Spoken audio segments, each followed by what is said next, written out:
This is the Instant Speed Podcast, episode number 29, brought to you by FABDB.net, your premier source for deck building tools, collection management, and simulated booster drafting.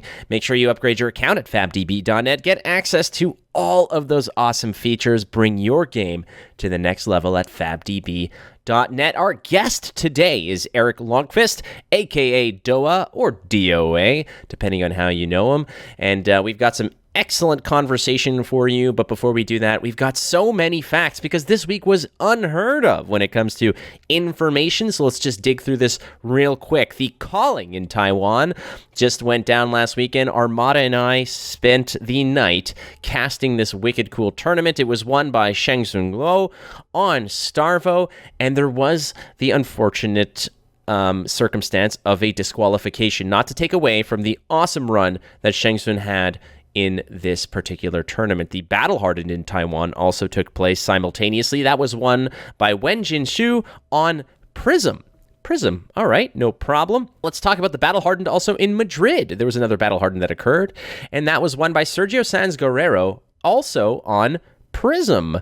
Okay, then. So all of these extra Battle Hardens and major tournaments that maybe were looking to push Starvo past Living Legend were won by Prisms. So there you have it. Prism standing tall. Blitz was a Battle Hardened in Frankfurt. That was won by Joshua Bausch on Viserai, and there are some repercussions to that particular win, which we'll get to in just a second. But hey, let's talk about Uprising, the latest expansion that we can expect in the Flesh and Blood world, which will be dropping on June 24th of this year. We've seen a little bit about some of the cards that have leaked through. No surprises there. Some awesome stuff, some great artwork. But how about the heroes, which everybody is waiting to see? A new talent as well. Dromai, the Draconic Illusionist. Draconic. That's a cool talent to have. As well as Phi, the hot-headed ninja. No clarity on whether that is a draconic ninja or what kind of talent will be associated to the new ninja. Now, obviously, we've seen Icelander and no word on whether there is a fourth hero or who that will be. But we do have a dragon. Dracona Optimi is a wicked cool ally. It is a draconic illusionist ally, a dragon that does some pretty nasty things. And it also is the first card that we're going to see to get the Marvel treatment. Yes, there's the FAB 2.0 that is sort of taking away from the first edition / unlimited way to print cards. This collectability of the Marvel, which is a extended full art version of a card, looks absolutely beautiful. And the first rendition we've seen is Dracona Optimi that we see here. All right. Bans and restrictions is the other big thing to talk about. And there's so many bans, again, effective May 2nd. They kind of dropped it on us a little bit ahead of the curve, wasn't it? Yes, it was. As a lot of these cards were expected to be announced on May 2nd, but LSS thinking, hey, Pro Tour's coming, you guys got to know what's happening. So effective May 2nd, so many of these bans are coming through, things like Awakening, Autumn's Touch, etc. Go to fabtcg.com, have a look at what is being banned, because there's so much to dig into there that I can't really list it all here. But the most important part is that Viserai and the matching weapon, which is Nebula Blade, and not Rosetta Thorn, is moving to Living Legend status in Blitz. Yes, our first Living Legend will be Viserai, taking that Nebula Blade with it. Living Legend Viserai is the latest little piece here. How about our wonderful people over at Patreon? Instant Speed does have a Patreon. If you want to go check it out at patreon.com/InstantSpeedPod. Our awesome people who have got that tier 3 version of their amazing support. Michael H., Ryan K., Kirk B., Tom R., Alaric C., Roger, and Andy T. Thank you so much. If you want to support the show in various different tiers or ways, there's some great perks for you out there. Check out Instant Speed on patreon.com/InstantSpeedPod. Thank you immensely for all of your support, for keeping the lights on here. We love you very much. All right, time to talk to Mr. Erik Lonnquist, a.k.a. DOA, on a plethora of topics, including being a ninja main and cheating in card games. We'll get to Erik and all these awesome topics right after these words from FABDB.net. All right, so we've seen a lot of these awesome leaks for Uprising, which is releasing on June 24th of this year. But maybe you want to get ahead of the game, start building the shell around these new Draconic Illusionists, this new hot-headed ninja we're going to see. Icelander's going to be part of it. Go to fabdb.net, upgrade your account to premium, have access to all the deck building tools, statistical analysis, some of those breakdowns that you're going to want to know, all those data points that are crucial to fine-tuning that deck. So fabdb.net, your premier source for deck building tools, collection management, simulated booster drafting. Upgrade your account to premium. You will not regret it. The Instant Speed Podcast is happy to welcome a true veteran of the esports world, having over a decade of on-camera work for various titles such as Overwatch and many more, but most notably for casting League of Legends at the highest levels. Welcome to ISP, Mr. Erik Lonnquist, aka DOA, or is it DOA? That's the other question. It was originally DOA because it originally stood for Dead on Arrival, but then like over time, way back in college, people just started calling me DOA. And so when I started casting, I was like, I need a name that's easy for people to remember, so I just use DOA, So yeah, originally it's DOA, but people just say DOA.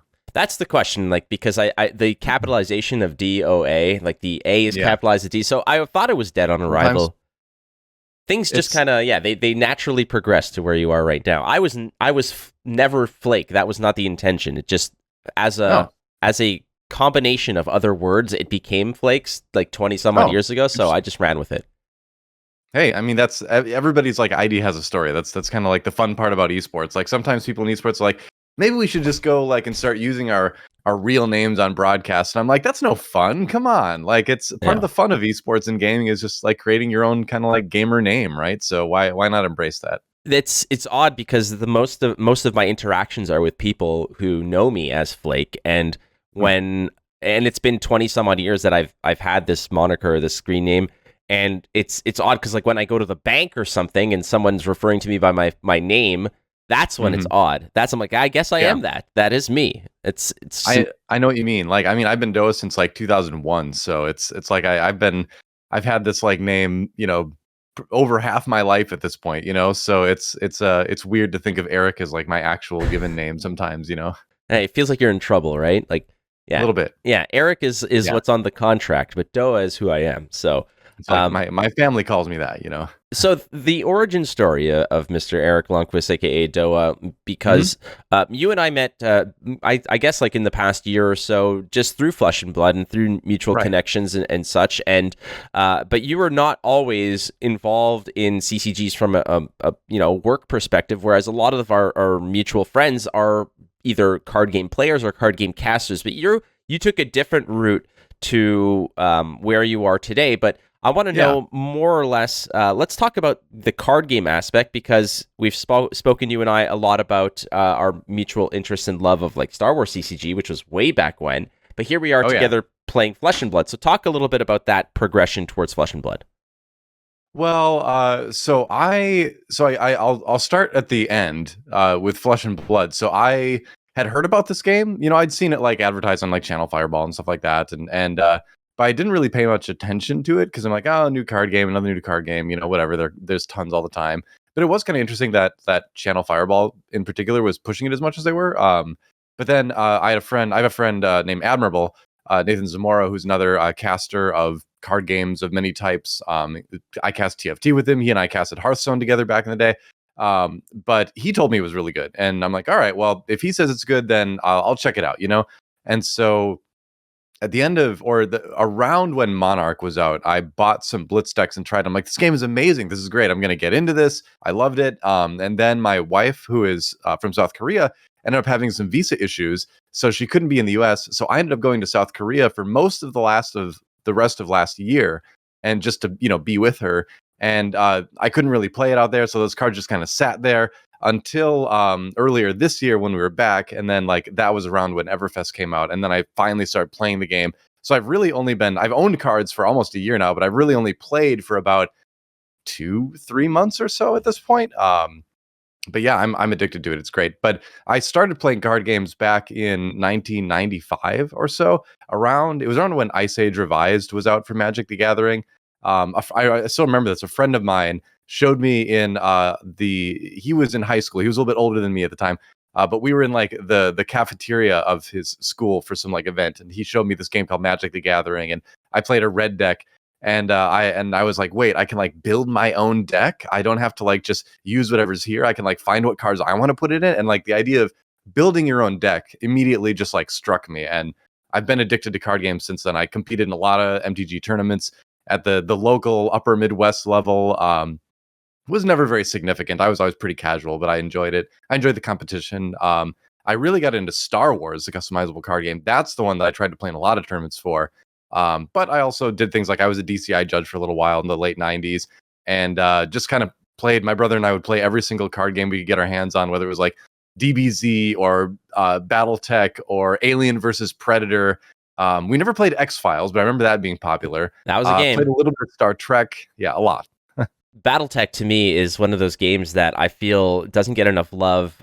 It's a Richard Garfield creation, and what I really enjoyed about BattleTech, for those who don't know BattleTech, it's very similar to Magic in terms of you have not necessarily like a resource that's deployed, but I feel like it was a nice progression, a nice improvement on the land system that Magic has, whereas this one was, if you cannot, let's say, like, just to sort of make a comparison here, or to translate it so people could understand, if there was a creature that required 2 green to play, two forests to play, if you didn't have forests on the board, let's say you got mana screwed in that regard, you can pay 4 of anything. So there was a little bit of a rescue system, a safety net, so you don't get screwed in that regard, and I thought that was awesome. Plus, the rules of BattleTech were really damn cool. Like, yeah. I don't remember all of them now because it's been like more than 20 years, I think, since I played the game. But I remember that was one of the other ones that kind of stood out, you know? It was that and like the original L5R, where the other games that I played is sort of like a side thing to Magic and Star Wars, you know? So I played a lot of card games at the same time, but I don't know, I just loved card games. What can I say, you know? Star Wars CCG, you and I have spoken about it a lot. We've even kind of had these little show and tells of all of our sealed product that we've been hoarding like dragons. Star Wars CCG to me was one of my first forays into card games, and I'm kind of glad that it was, because it is the most complex, intricate, so many subtle, small little rules, to the point where a printed glossary is a thick beast that you need to understand. So I still remember when the updated rules came out with the Hoth expansion, and my friend and I had one friend who was really into the game, and so we'd play all the time, and we printed out the rules on his dad's printer at his house, and his dad got so mad at us because we used like 60 sheets of paper, and we had this huge book for like the rules updates. I still remember his dad being like furious at us for using all this ink and paper on our stupid card game. And you needed it, you know, it was great. Well, you needed to know the rules because Hoth had special rules. Dagobah had special rules. You know, was this an interior site, exterior site, mobile site, you know, non-mobile site, planet site? There was so much going on about this game that if you mastered the rules of Star Wars CCG, everything else felt like a breeze. And for those who might have you know, some experience with Magic and say, yeah, well, you never played Magic in this, whatever. Who cares? It is nothing. Magic is tic-tac-toe compared to Star Wars CCG at its peak. Yeah, absolutely. Yeah. Like, it is the chess of collectible card games. It is the most deep thinking, complex card game ever made, I think. It definitely. And what I think that they've done, they did a really good job about, and this is like part of the tragedy of Decipher Inc., the company that made that game, is that they made such brilliant games, and there was some kind of tomfoolery that occurred in the background that forced them to essentially close shop. But ultimately, no card game between Star Wars or Lord of the Rings, both made by Decipher, felt more like the source material than those games. Well, that was the beauty of it, right? Because Star Wars, like when you played a Star Wars deck, you were really playing out like a part of the fantasy in the Star Wars world, right? Where if you were playing like Echo Base Operations, you were really like feeling like, all right, well, we're like the rebels hiding out on Hoth, and then we're sending out our fleet to like different systems to like fight the Empire, you know, with our scrappy like starship, you know, fleets and all that kind of stuff. Or, you know, you would play like, I really loved, I had a stupid gimmicky deck that had like 32 Abyssins in it, and you know, basically it was like a Jabba's Palace oriented deck, and you felt like, you know, you were just kind of like the hive of scum and villainy, right? Where you were just basically all these aliens just like bullying people around on the map, you know. The carbon, I played a lot of carbon freezing decks, not carbon chamber testing, because that has like less actual carbon freezing in it, weirdly enough, if you're familiar with that objective. Yes, I am But very aware. yeah, it's still popular. It's still popular today. But I had a deck where the goal was just to like catch people on Cloud City and then carbon freeze them, you know, because your opponent, I think, would lose like 8 force every time you did it anyway. So you would just keep catching their guys and keep carbon freezing them.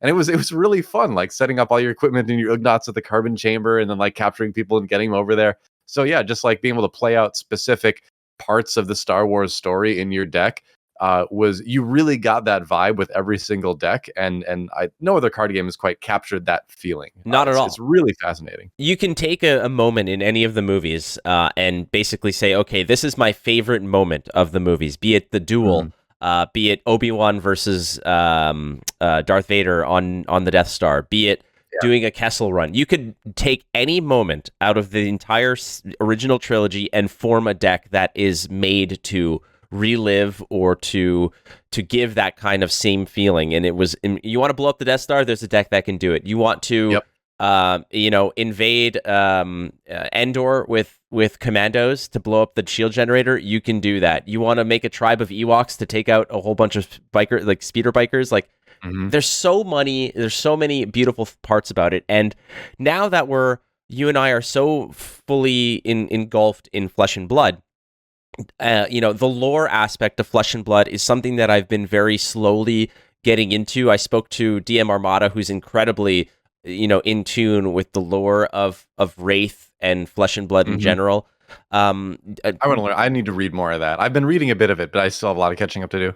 That's what I was going to ask you. Is that what's your knowledge of the lore of it? But furthermore than that, it's not great at the moment. But I've been reading all the new stuff that's come out. But I need to go back and like read that book, that they produced like way back when. That mythical book, way back when, for Flesh and Blood. Yeah, when you know what I mean. The book, the that lore they book. had. Yeah, I mean, finding a physical copy is incredibly rare. But there are sort of digital versions that are floating There's about. Other ways to read it. Yeah. Yes, other completely legal ways, we'll say. Sure. That way. That said, though, what kind of vibes are you getting from Flesh and Blood in terms of that the fact that we're talking about how Star Wars, the characters, the gameplay, the deck archetypes feel like the movies and the source material. In Flesh and Blood, what are your thought process in terms of playing a ninja, feeling it being like a ninja, playing a brute, playing a guardian? How are you feeling the archetypes are reflective of the characters, even though you don't necessarily know much about the lore, but the character types themselves, the uniqueness of how they're presented and how they're played? I think they do a really good job of bringing the fantasy like vibe through the heroes. So I mean, just take Ninja as example. I play Ninja. I know you play Ninja too. It's ninjas are supposed to be like fast, agile, lightly armored and all that kind of stuff. So you're not going to play a lot of very defensive stuff with ninjas. I mean, yeah, sure, there was like a tanky Katsu thing for a while, but like the core essence of it is doing a lot of quick attacks for like low damage and overwhelming people with like a flurry of hits basically. And then on their turn, you defend what you need to defend, but you try to be as agile about it as possible so you can come back and attack a lot the next turn. Whereas like you have wizards who do a lot of stuff on their opponent's turn that adds into sort of the mystical sort of deceptive nature of sorcery and wizardry, right? Where it's like they operate in a realm sort of outside of the norm, in that they play a lot in their opponent's turn, and so that fits into the whole vibe of magic, right? Where magic is this thing that operates in a realm outside of the norm, so you have that. You have stuff like Prism with all her auras, this illusionist, right? So you can overwhelm people with aura cards, just like an illusionist would be creating all these things to distract and make it hard to decide who to attack, right? So just like that comes through in the gameplay, where sometimes it's a big decision deciding what aura to try to take out, right?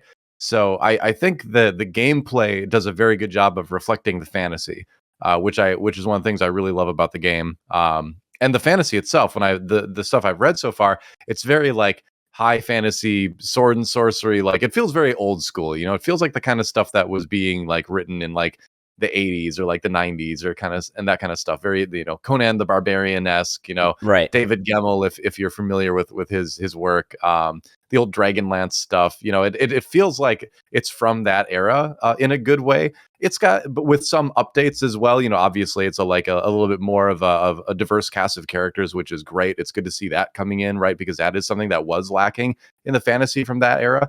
But the vibe where it's like, forget realism, really we're just going for like epic magic, sword and sorcery combat, warriors, heroes, villains, it's great. I love it. Oh, it's fantastic. And I think that when you finally do dig into the lore, I don't think there's a right or wrong way to do this. It's not like you need to study the lore to appreciate the characters. You can do it in reverse order if necessary, right? And that's the beauty of it, is that myself, we were very, not exposed to the lore, I don't want to say not necessarily interested in checking it out, but just not having done so. And now that we're playing the game and being exposed to more of the heroes and the play styles, when you do get clippets of the lore and they fit nicely with what the hero is looking to do and how the hero is played, it just enhances the experience. So I think that there's nothing lost if you're picking this up, after the fact. Mm-hmm. I think it's one of those games where it's like, you don't need to read a single sentence of lore to enjoy the game. But I've always been the type of person that likes lore. With every game I play, whether it's a video game or a card game. So it's nice that they're adding a lot to like delve into. I was really big into the L5R LCG that Fantasy Flight put out. That rest in peace LCGs, or that LCG in particular. But that when that was going, I was very into the lore, reading about that, and it really informed like what clan I wanted to play and like my loyalty to that clan too, which is really cool. I like to have that aspect of it too, where you're kind of like part of a team, and you meet other players who play that, clan. And I played Unicorn, which was like one of the clans that was not the greatest for a lot of the life of the game. But, but Unicorn clan players would always like be like, yeah, Unicorn clan. Like I've got a Unicorn clan shirt like in my closet. And, it's fun to kind of have that be part of the playing experience too, as you get to be kind of like part of a team, There's a loyalty to it, right? Like you're part of this crew. And trust me, because you and I both being, I wouldn't say that I'm a ninja main, but if there's any main that I would be, I think it would be a ninja main, because that's where I first cut my teeth to really learn the ins and outs of a particular hero. I decided that, I like Katsu. I think it's great. And I owe part of that to a friend of mine by the name of Liam Holden, who told me about it and said, hey, this is what I play. This is what you can play. And then afterwards, locally, just practicing, especially with some local friends, one of which really, we got into the nuts and bolts of it. A friend of mine by the name of Martin Ho, who deserves a shout out. But ultimately, Ninja being a main, I want to know why you gravitated towards Ninja. I know why I did, but how about yourself? What made Ninja the first true attempt at getting good at this game or finding success at this game? Why was it Ninja?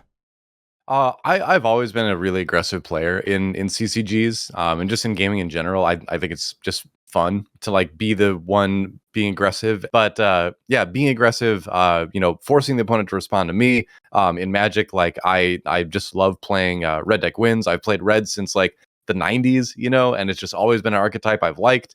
Because it's fast paced. I just picked up like the Pioneer, precon deck for red yesterday, because I'm like, you might as well have one of those sitting around just in case you want to play some Magic, But it's so in Flesh and Blood.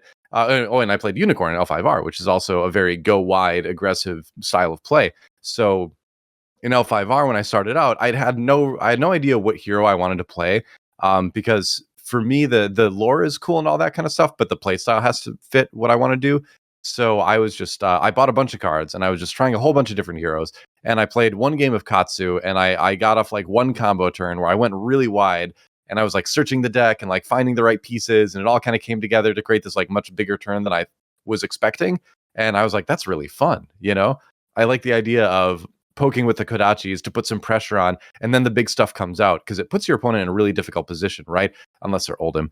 Where you have to worry about the Kodachis, but then you also have to worry about these bigger hits coming later. So yeah, I really got into that style of play. That's really what it was, is the aggressive go wide style that Katsu has, that made me really get into it. And now I've got like both cold foil Kodachis and all that. So I'm deep into Katsu and the ninja side of things. I've got other decks that I play because I think it's good to be kind of more well-rounded if you want to be competitive. But yeah, Ninja main, easy. So pretty hyped about the announcements for sure. Oh, definitely. The announcements, we'll get to those in just a moment here, especially since they just said there's a quote-unquote hot-headed ninja coming your way, and I've got my own opinions about that, but we'll dig into that in a second. But there, you know, you had a really good sell job in terms of why Ninja appealed to you. You had your basis, you had sort of that fundamental appeal of going wide, of having these turns in that first turn, and I think that we can both definitely say that that when it comes to settling on something, usually there's that one click moment where you're like, oh yeah, this is it. And for you, it was that big combo turn that kind of materialized out of nowhere. I've had those myself. I remember having those turns where you're like, all right, if everything goes well, I'm stringing 5 attacks together. And then by the 8th attack, you're like, holy Moses, like this is obscene. So like, where are these cards coming from? It's great. Like I get to draw another one. Yeah. It's so fascinating. And that's exactly why I like it, because you're cobbling together these, it's like you're building this structure. It's like each Kodachi is like a brick, and yeah, it doesn't seem like much, but eventually you've just created this gigantic turn that your opponent it has to digest in pieces, which is really awkward. So, you know, there are other heroes that do similar things. For instance, Chain, and you know, you mentioned that you got into the game when you did, and really only dove into it, I believe, at the beginning of this year. Let's say January or so. Yeah, January, February, something like that. Yeah. Chain was already a thing, and Chain was already a dominant thing. Were you ever considering maybe adopting a different hero because there was a similar playstyle that might appeal to you? Briar, let's say, or was it Katsu from the get-go and that was it? You know, I've always also been a bit of a Johnny when it comes to card games. You've got the, you know, Spike, Johnny, Timmy archetypes, right? Johnny is the one that prefers to kind of like build their own decks, win their own way, play something that feels cool rather than just whatever's best in the meta at the moment. So, you know, so I saw what was happening with Runebloods, with Chain, with like Viscerai in Blitz, and I was like, ugh, keep that Spike stuff away from me. Like I don't want to. If I hear about a deck that everyone says is the best deck in the meta, my brain immediately goes, no, we're not playing that. You know. So that's I think that's part of it. Is I just refuse to play like whatever deck is best in the meta, because like I don't know. I just like recoil from that kind of stuff, and there's nothing wrong with it. If someone wants to play and they want to win tournaments, like clearly that's the best way to win tournaments, you know. But my priority has always been on playing something that I have fun playing, win or lose, you know. So that's where kind of I heard about that stuff, and I'm sure it's fun, but I like Katsu, and I like the idea that he's good, but he's not like a top. He's not like an S-class hero right now. And so that challenge is appealing to me, is I need to become that much better of a player to beat those other decks, right? And like that's the kind of challenge I want. That's I will get more satisfaction from beating a quote-unquote better deck than just like playing a deck that everyone says is the best and just winning with that, right? So yeah, I think that's why it's easy for me to ignore that kind of stuff. Like I ignored Starvo, you know, ignored Viscerai, right? Although I will say I did build an Oldhim deck. I haven't played it a whole lot, but I just like, I don't know, like I'm kind of old in the esports like card game realm. Everyone calls me like the old guy, so I'm like, all right, I'll just play the old hero too, you know. So and he's like ice and all that. I'm from the upper Midwest, so I kind of have like an affinity with frozen things. So he just appealed to me, you know, in that sense. And the fact that he's good is sort of a side thing. But aside from that, I usually recoil from the good decks. I can definitely get on board with that mentality of, okay, what is everyone playing? Let's just cross that off the list right away. We're not doing that. Yeah. When Chain was incredibly popular, I was just very adamant about saying, no, I'm going to play Katsu, and I'll just live my life and go through that gauntlet. And it was devastating at times, but man, like you're saying, the satisfaction of being able to drop, you know, a fine center into a Zen state on a late game against Chain is incredible when they can't really do much to hurt you, and you're just laughing. Those wins against those meta decks when you're, you know, now I call it dedication. Some call it being stubborn, and I know that I may sound hypocritical. Well, I could sound hypocritical about this because I always tell people, especially those who are getting in the game, that if you're looking to win, don't be stubborn. Play what the best things are, and you know, try to separate yourself from that personal pride of saying I did it myself. Because it is the harder route, and that the route has already been essentially carved by people who know and have played, who can tell you what's good and what's not. But that's different, right? So for yourself, is it more stubbornness or is it more dedication? I think it's dedication, honestly, because, and for me too, it's like I don't worry so much about winning, because like I've competed in tournaments for like over 20 years easily at this point, like I have no aspirations to be like the world number one Flesh and Blood player or anything like that. I would love to like win a tournament, or I'd love to like top 8 a pro quest at some point. Like I want to set like moderate goals like that for myself. I want to be a good player at this game. But if winning is the only focus, I feel like that sucks so much joy out of it for me. For other people, like that's how they get joy, is they win, right? And so those are the type of the players that will spike, that will play those top decks and just like master those. And I think that's totally fine. It's all about your personal approach to how you want to play the game. But that's something that kind of got me into card games in the beginning, right? Is that it's a recreational activity that you can choose your level of participation in it, right? You can play very casually and just have fun, playing cards and all that kind of stuff. You can get competitive and go to tournaments and play against other people and test how good you are. That's kind of where I'm at. And then you can, like, if you want to, you can go all out and be like, I want to be the world champion, and you just want to, dedicate all your life to that, right? And that's cool too. Any level of that is fine, right? Because we're all still enjoying the game in our own way. But with me, with Katsu, yeah, I think it's just I like to find something that I enjoy playing from a fun perspective and just dedicate myself to getting as good as that as possible.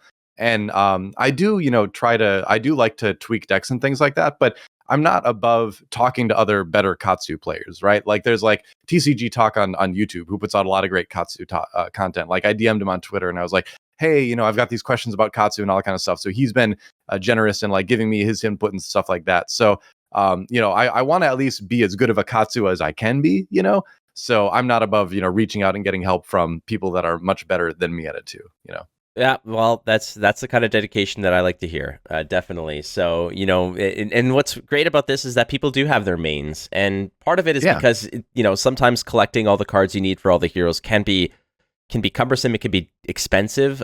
So people, so people sometimes they just, resort to one hero by necessity versus by choice, but ultimately the dedication, the connection that they have to those heroes, they do become mains, as it were. Much like, in Overwatch, you have your Overwatch mains. Like I'm a Reinhardt main, or I'm a Pharah main, or whatnot. Right. Like this is, if I had my choice, this is what I would play. And Zenyatta here. Are you a Zen? Well, oh yeah, since the beta, yep. Had a boy. I mean, out of curiosity, how many hours do you have on Zen? Oh man, thousands. That's insane. Yeah. Probably at least 2,000, I would say, probably. Yeah. I haven't gone back and looked for a while, but my favorite moments is watching the Zenyatta, ult after their team completely dies on a point, and then everyone's just surrounding them and waiting as they're just doing this and walking around. Yeah, you're just like, it's like, okay, not gonna go well. Yeah, or you're just like, my people need me, I must go, and you're just like.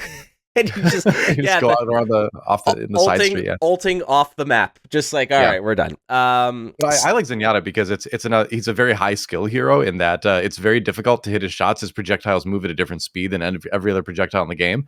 So being good with Zenyatta is a very specialized skill set. So that kind of fits into the way I approach card games too, where it's like I picked a hero where it's like, I think he's cool. This like floating robot monk that's just a cool concept lore wise. And he's got a specifically difficult skill set to really master. And so that's, I had to master that. That was the appeal. So I like it. For the go again section, I was considering just doing some things like which Overwatch character is most related to closest to a Flesh and Blood character. But I figured that could, in itself, we could have like a whole 30-minute discussion just about that. So think about that one. Good. Stew on that one while we go to the next thing, which is the fact that Uprising is the brand new set that's been announced. Yeah. There's been incredible amounts of little tidbits, little breadcrumbs that have been dropped, but some significant nuggets as well. So the new set, Uprising, will be released on the 24th of June of this year, but we've been getting treated to a lot of these leaks, these reveals. And most recently, today being the 26th of April as we're recording this, most recently, yesterday, they dropped the fact that what many suspected, what I suspected, if I'm going to toot my own horn, is that there's going to be a ninja printed. So that's great Yeah. for us. And this ninja by the name of Phi, if I'm not mistaken, has been described as a quote unquote hot-headed ninja. So first, first order of business is just how happy are you to see new ninja stuff? Oh, I mean, really happy, right? I mean, I think Katsu's got a lot of really cool tools, and on the Blitz side of things, like Benji's really fun. Unless you run into an Oldham or Viscerai, but that's a different story. But like Benji's really fun too. So Ira's cool. Like, all the ninjas are fun to play. But it's whenever you get more tools, that just creates more deck building options. It creates, possibly like different builds completely, where you can just play different decks, which is neat.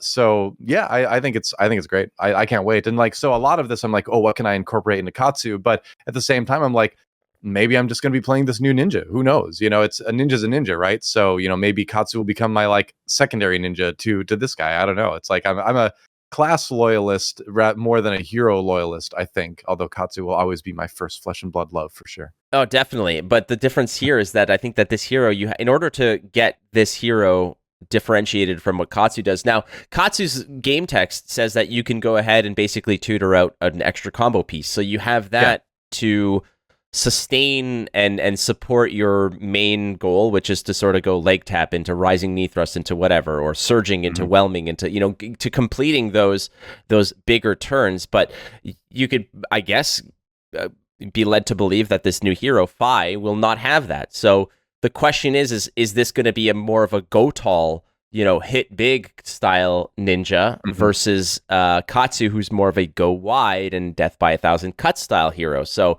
what is your impression of what we might expect here? Because we don't even know if it's a draconic ninja. We can kind of assume, perhaps to a degree. Looks that way a little bit. Yeah, well, that's the thing, right? Based on the fact that Volcor is a city of fire and soot and all kinds of other nonsense, there's a sleeping dragon under the stone. Do you believe that this is a draconic ninja? How do you envision this playstyle for this new ninja?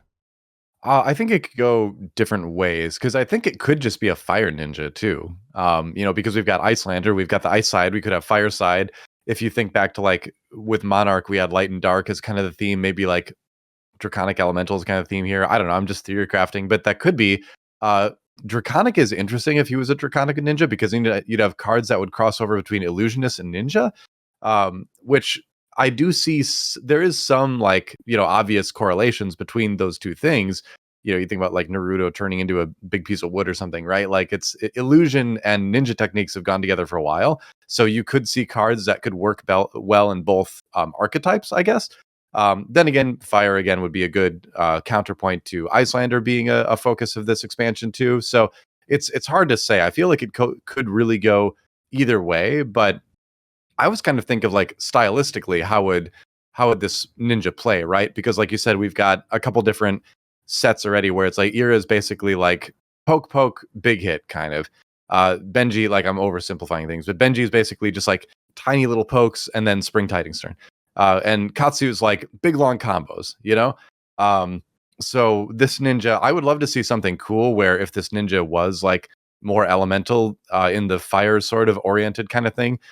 Because we know affliction auras are a thing now, because they announced one for Icelander.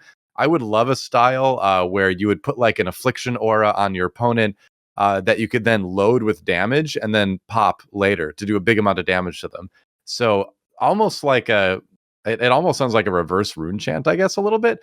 But where it's like you put this aura on them and then you hit them, and every time you're hitting them, you're maybe doing a little bit of damage, but you're also stacking this like living bomb or something like that, this like destructive aura that's on the opponent, and then you do some other card, some finisher to like explode it, right, and do a big amount of damage. I think that would be a fun play style, but we're just gonna have to wait and see, I guess. That's just me being like, if I were making this, what kind of interesting game theory craft game design thing would I do? And that's what I was thinking about. That's what I came up with last night when I was thinking about it. But I don't know. I'm just excited to see. I just want more spoilers. Just show us the cards, you know? Yeah, this is like the toughest time where you get little bits and pieces. Like Yeah. you get little clips and phrases of what the recipe is, but you don't know what the final product's going to turn out to. Like they basically told you to preheat the oven to 400, but you're like, okay, but what goes in there? Like what am I mixing? You know, how many eggs do I need? I want to preheat my opponent to 4,000 degrees. That's what I want to do. Yeah, with the draconic, of course, exactly. It's a convection dragon, is what it is. Dragons are really popular, by the way, lately. Have you noticed this? Like the next TFT set, next Teamfight Tactics set is going to be dragons. The next World of Warcraft expansion is going to be dragons. And we've got dragons in Flesh and Blood. Like dragons are just hot right now, man. Like 2022, year of the dragon, I guess. You know. Well, I have a feeling it has to do with the fact that over the past few years, nothing if we're going down this whole rabbit hole of terrible afflictions to the world, it's like, all right, we've gotten like a plague, there's like a war brewing, I guess dragons are the next thing, and then after that it's the year of the meteor strike. Like what the hell do I know? But the cosmic thing, although WoW wants to move away from the cosmic thing, which I think is okay, but yeah, that's always a thing too. Like maybe we have space aliens in Flesh and Blood someday, you know. Oh god, cowboys and aliens. This is essentially just going to get out of hand. Like in 10 years from now, James White is going to be at his desk and saying, all right. So Jesus, all right, Jesus is now a hero. It's like they'll have the Smite crossover, right? Exactly. That is the ultimate crossover. But please don't do that, by the way. No, that would be. Blood, please don't. Please, yeah, no historical there's characters. There's crossover events in gaming right now. Don't bring it in Flesh and Blood. No, you don't need stormtroopers in Flesh and Blood. Yeah. Well, I mean, if there was one, I was gonna say maybe like make a weapon that's kind of like a lightsaber, and then everyone can go, "Oh, I'm like a Jedi," you know, or make like a class that's like a Jedi, you know, but don't call it Jedi. Don't call it Jedi. Call it something else. Call it Sith for some random reason. I really like your idea of sort of stacking this sort of Dragon Bomb kind of thing. And what my initial impression of what this new hero would do, I figured, okay, it's a ninja, so you're probably going to get a combo line specialized for this hero. I think that's fair to assume. But given the fact that you don't have the tutor ability of Katsu's game text, there should be a big payoff because it's harder to pull off, right? So what if there was something like you mentioned, and I'm just spitballing here, but what if there was something like you mentioned, an affliction that you put on your opponent's side where every time your weapon hits, or like you put an affliction on their side, every time that you do damage to them, you put a counter on that affliction. And then the payoff to the combo line is like that. It's like you're waking that dragon, and that dragon, when you hit with the combo piece at the end, that dragon, quote unquote, awakens, and all the counters translate to damage that is thrown onto your opponent. That is Or here's the other thing you could do. It could be just beyond damage. Maybe like you draw a certain amount of cards depending on how much you've loaded it, right? Or maybe you like destroy equipment. We've seen equipment destruction be a thing, you know, or maybe you cause them to discard. Like you could put all sorts of like negative effects behind these. So you could do like multiple different kind of affliction auras, and that could just be the character. Put an aura on someone, stacking it up, you know, so your opponent knows what's coming potentially, and like how do they mitigate that? And that's the pressure, because every Flesh and Blood deck has to put pressure on the opponent somehow. So maybe that could be the source of pressure for this hero. But doesn't it that sounds fun? Doesn't it just make you feel so, you know, comfortable and at ease when here we are just kind of, you know, spitballing random interactions, random effects, but they fit within the rules and they fit within the lore, as it were, and the gameplay, where us creating these kinds of wild scenarios, we can envision them and they're not outlandish. It's not this complete rework of the rule set in order to fit these wild ideas in. They already fit, and that's what really is fascinating about this game. Well, what's neat to me too, what's refreshing is after all the gross stuff that's happened in video game companies, you know, all the lawsuits with with Blizzard and Riot and all that kind of other stuff, all the disappointment from various games and things where they look so good and then like awful expansions or something, you know. It's refreshing to have a game where the company seems to be, you know, really true to their mission, and you know, not greedy, and genuinely good at making the game, you know. So it's just refreshing to have a game where we can have these like theory crafting sessions and think about what could be the greatest thing that could come out, rather than just be like, oh man, I hope they don't mess this up again, you know. It's such a relief to have a game like that you can just be like, genuinely, innocently excited about, you know? No, I'm loving the fact that there's a lot of latitude in this game to do these kinds of things. It's exciting. It's great, and this new set again, we can until we see the cards, we'll never know, but we can always be creative about it.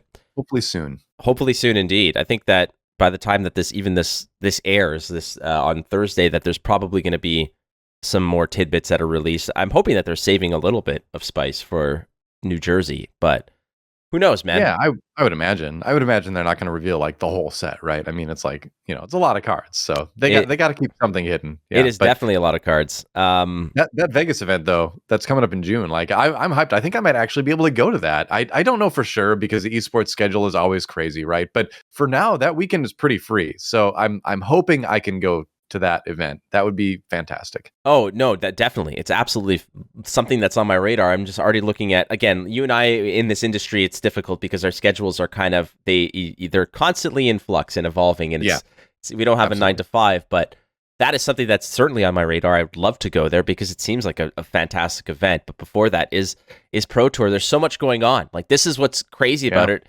is that like every time that I record something, when by the time it's published, it seems like there's 900 other things that have happened since then. So we can only speak about what we know. And right now it's that there's a Pro Tour, there's the Vegas event, and it's not just the Vegas, it's simultaneously happening in a few other places around the world as well. Yeah.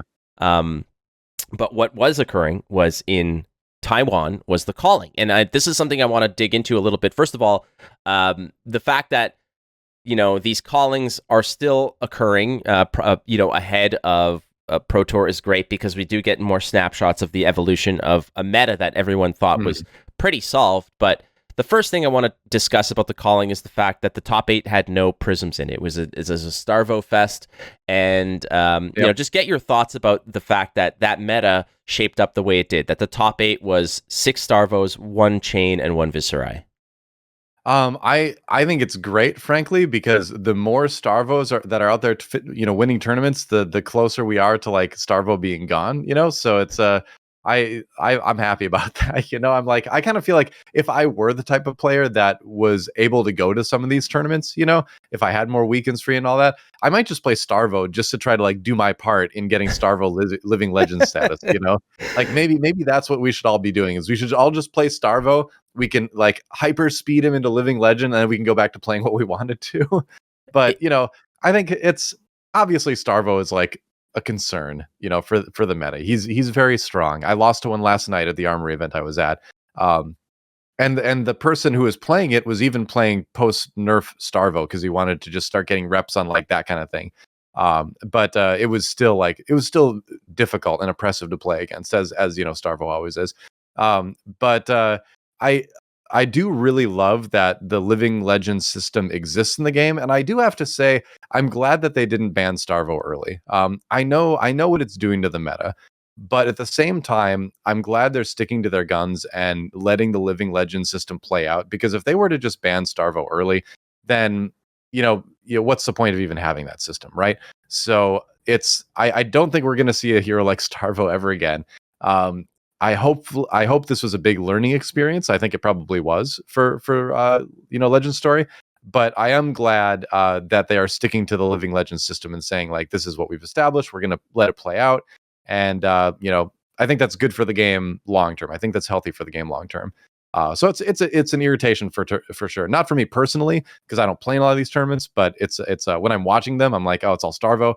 But I'm glad they're sticking to the Living Legend system. I think it's a great system, and it'll work. It'll be better in the future, I think. That's one of the concerns or criticisms rather that I've had about the fact that people are kind of gunning for it to just go away. Let's just ban it now. Just ban it now. Well, in relation, maybe there needs to be perhaps a rethink of how many points are necessary for Living Legend. But that's I think the other part of it too. Yeah. I think the philosophy of Living Legend was that over the course of a year or two, even if something's good, it'll eventually get there. But I don't think that they were necessarily anticipating something to the level of Starvo. But even then, Starvo did in 6 weeks what Chain took a year and a bit to do. Right? It got lapped by Starvo in a matter of a month and a half.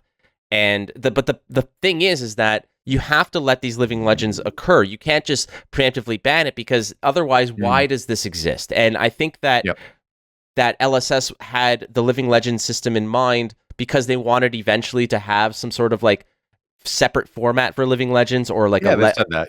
yeah, and ultimately, if you're just banning things outright and not giving them Living Legend status, then you're basically just not trusting your own system that you put in place. Now, do you feel like 1,000 points is too many, too little? You know, because even Well, I mean, Chain dominated like crazy, and it did get clipped in certain ways, but it's still out there. I think that having 1,000 points is fine, but you might get stuck with so much latitude for these massive heroes to come in and wreak havoc for like a 3-month period. yeah, I wonder. That's what I was thinking about that too. Is that maybe you just lower the points for Living Legend because, like you said, I mean, we have seen heroes be very dominant for quite a while and still not hit Living Legend, right? So maybe either the points need to go down or the Living Legend points attributed to certain wins needs to go up. One of the two, you know. And I'm not smart enough to figure out which one that is, but it does seem like maybe a points adjustment could be in order, and I think that would be okay. I don't think that would compromise what Legend Story is doing with the system. I think that would be a healthy acknowledgement to say, all right, we like the system, it's cool, but we need to tweak it a little bit. I think that'd be fine, and I think that's something where that's in game design. You talk about design levers a lot, right? And so you've got multiple levers here with the Living Legends system, right? I mean, you've got the lever of just straight up banning. You've got the lever of changing the points that you need to hit Living Legend. You've got the lever of changing the amount of points various events give. So right there, you've got 3 different ways to kind of adjust this, right? And so which one you pull and how far you pull it is going to be, important to kind of like consider, right? And so that's where the hard decisions come in. But I think it's good that they have these various methods of sort of like tweaking the system, So I would say one of the two probably needs to happen. Maybe more points for winning an event towards Living Legend, or less Living Legend overall. Maybe go down to 900 or something. I don't know.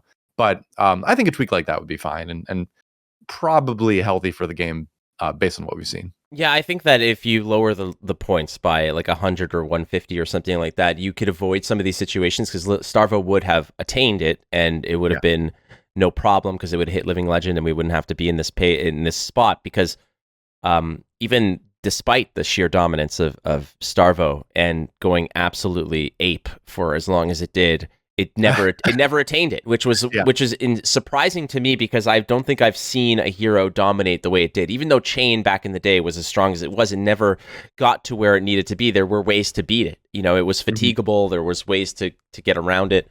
But now here we are, and the calling in Taiwan. The other thing I wanted to touch upon is the fact that the finals were a little bit less exciting. Yeah, a little sus. Yep. Yeah, I mean, to say the least. I was casting that with Armada into the wee hours of the morning. I think it was like 5 a.m. when the final began, and we were excited because the games were great. Seeing Chain in the final was a fantastic change of pace.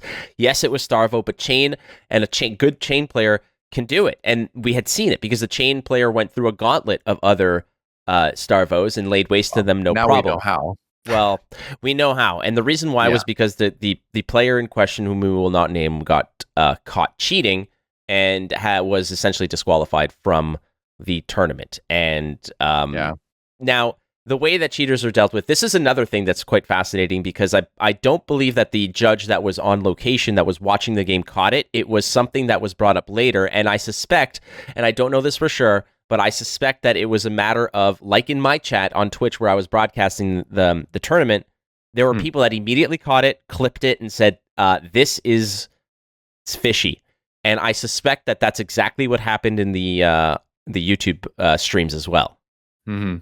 I mean, yeah, when you look at the clips, like it's very clear what he's doing. He's trying to do a little bit of sleight of hand there, and it's just gross. Don't do that. Like that's not the way you want to win a tournament. That's not going to be satisfying to you down the line. You're not more clever because you can manipulate cards like that. And he was quite good at it too. It was very subtle.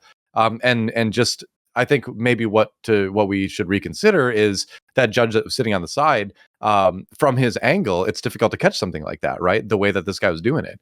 And so, whereas with the top-down view, people saw it right away, right? So maybe in the future, when we have judges, they should have just like an iPad or something like that, where they have access to the top-down view, so they can keep an eye on that, because that's just going to give you a better view of what people's hands are doing during the game. Maybe that's what we need. But it's disappointing, you know. I mean, there's going to be cheaters in every game, and I'm struggling to remember a time where I saw such blatant cheating like that in a card game where it's just you're straight up doing card magic on the table, you know, Yeah. and like swapping things around like that. I mean, we've seen like people rotating things for pitch stacking and all that kind of stuff, those kind of DQs, you know, which is, you know, it's dirty, you know, it's a little bit more subtle, but like this dude was like brazenly cheating. Like that was I haven't seen anything like that in I don't know how long, you know. That was crazy. It's fascinating because like what is it? Is it arrogance? Is it, you know, like this feeling that you're bulletproof, that you deserve to win, so you might as well get there as fast as possible? Like this is the one thing that I just never understood. It never got into my bones because despite having opportunities to cheat, it has never appealed to me in any single way. Something along the lines. There's no satisfaction there. You Well, know? and it's the same way of like, listen, you are intimately involved with various different other games like League of Legends, Overwatch, and stuff like that. FPSs specifically. For me, you go into a lobby and you know that somebody's got an aimbot or somebody's hacking or whatnot, and it's just where is the satisfaction on your end as somebody who's cheating to know that despite the fact that you're finding success, you know that it has nothing to do with your abilities. And I don't want to turn this into a rant about cheaters, but I have gone on record multiple times. I've gotten in trouble with various companies for calling out cheaters, believe it or not. I've proven cheaters, investigated and proven cheaters who received bans. I have been in trouble for poo-pooing them publicly and saying, don't do this, it's stupid. I will die on that hill. I will absolutely die on that hill. If you cheat at card games, you're a loser. If we're not attacking cheaters, then like, what are we doing? We can't just like, you know, if somebody, you know, did this, they deserve to be called out. You know, what's the most they cheated? What do you want to say? Like, oh, it's not nice. Well, then don't cheat. Yeah, you know, if you want people saying bad things about you, don't cheat. Well, exactly. Don't do stupid things, and we won't say. You know, we won't call it as it is. Like, it's not that we're just out here trying to on a smear campaign for somebody. The feelings of a person who is caught cheating are of no concern to me, frankly. Like, they should feel bad. Well said. They should feel bad and be made to feel bad for what they've done. They've come in here and they've harmed this experience that a lot of other people take very seriously. Think about all the training and all the work that people put into, you know, getting themselves to a level of player where they can go and competing at these events. And then you've got someone else that, you know, comes in here and breaks the rules and cheats. You know, it's so disrespectful to the amount of time and dedication that other people put into your game that they should feel bad. And if you get caught doing that, you know, all the bad vibes that come your way, like, frankly, you had them coming. You know, I'm not saying like you shouldn't be like throwing rocks through their window or doxing them or something like that. Obviously, you know, that's too far. But, you know, drumming them out of the scene, you know, banning them for a long time. I mean, and all the bad feelings that come along with that, absolutely deserved, in my opinion, and something we shouldn't shy away from. So that's the next follow-up question here is I was going to ask you, you know, it's a different scene when it's done digitally because this is a paper game. And like you mentioned, it's a top-down view. And there's, I guess, the video review is what pulled this guy into the spotlight and said, hey, this dude cheated. But you and your and your experiences in the digital format in various games like TFT, LOL, Overwatch, cheating is not necessarily as easy because there's digital clients that are there to monitor and basically detect this. But have you ever encountered anything on any kind of professional level where you've seen or caught somebody either cheating or looking for an unfair advantage? Not in esports that I can recall. I mean, I've been aware of things that have happened that have come out. You know, we've had things like match fixing scandals in StarCraft 2 and League of Legends, you know, where players were throwing games for money, that kind of thing. But in my years of casting esports, I've never seen anyone cheating. Not straight up. Like I've probably casted some games that were intentionally thrown. And so sometimes you see some kind of like fishy stuff. but you don't want to call it out on the broadcast, because if this person just made a bad mistake and you call him a cheater, like you can't do that. You cannot. You can't recover from that as a broadcaster either, right? Like it's and you and I were talking about it, and you mentioned that things looked a little bit fishy to you, but like you're like, but I couldn't say anything because I was casting, and I think that was the right decision, because you never want to call someone out for something like that unless you are absolutely 100% sure. And in the moment when you're commentating a game like that, it's really unlikely that you'll have like definitive proof, right? So it's better to just kind of move on. But I know in card game tournaments I've been playing, and I've caught my opponent cheating against me a couple times, like over the years, and had to have some kind of awkward moments with judges when we call him over and I'm like, this guy did this, and and then other stuff comes out where his previous opponents noticed something fishy too. And so I've had those moments at card game tournaments. I think a lot of us have. But no, in esports, I've never seen someone blatantly cheating in a match I was casting. But a lot of that too is like I've been, the tournaments I do are on a level where there's usually not a lot of incentive to cheat or ability to cheat. So for instance, like with a lot of games, these players are already being paid so much, like why cheat? You're already doing just fine. And the other part of it too is that, for instance, with Overwatch League, all the peripherals, the keyboards and mice and all the kind of stuff that the players used were kept locked in a safe at the studio. The players didn't take them home or anything like that. They each had their own set of peripherals at the studio that came out of the case to play the match and went right back in the case after the match. So a lot of the cheats in FPSs and video games are loading various scripts onto like mice specifically is the big one, but you can do with other peripherals too. So with Overwatch League, that just wasn't possible. You would just never have access to the equipment to be able to do that. So that's a big part of it, is like just the leagues and the matches I've done have been at a level that it's very difficult / not incentivized to cheat anyway. So that's probably a big reason why I haven't run into it. Well, the other question here is, what are the penalties for this? What do you feel is just? And in the case of Taiwan, the player in question was basically just DQ'd, scrubbed out of the bracket entirely. No prizes, no nothing. You're not second place. You're not last place. You're nothing. You were never here. Yeah. Now, I feel for the people, like, imagine the 9th place player who did not make the top 8 because somebody cheated their way into it and they were left out in the dust. But what do you feel are just penalties for something in this regard of being caught cheating, especially on a stage like the finals of a calling? What do you feel is a proper first offense, second offense, etc.? What is the right penalty for something like this? I mean, something like this, when you're caught cheating at that level, I think, I tend to feel very harshly about it because I just detest cheating. So I would probably hand out like a multi-year ban.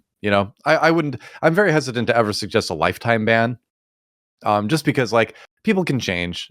Some people make big mistakes and come back and do better later in life. I know someone who cheated when they were like a teenager in this video game that they were playing semi-professionally, and they got caught and they got in trouble for that. And years later, they would not do something like that anymore. They're a legitimate competitor now, and they have been for a long, long time. So in that case, like a lifetime ban, like, people can change, So I don't want to see a lot of lifetime bans handed out, but I do think like for something like this, like a 2-year ban, would be probably where I'd land on it. And I'm not sure if that's going to make people mad or whatever if I say that, but like I think 1 year is a little bit too short. 2 years is like basically kicking you out of the game, because I don't think a lot of people are going to come back after that length of time anyway. And if someone does come back after that, then it's because they really love the game, and hopefully they've learned their lesson, So that's why I land on, just off the top of my head, 2 years is like a good ban length for something like that, As far as in the tournament itself, it's difficult, I think maybe, you scrub the guy out of the bracket, and then if there is a definitive 9th place player, you bump him up to 8th for the purpose of prizing, just because that was someone who was probably impacted by it, although it's hard to say.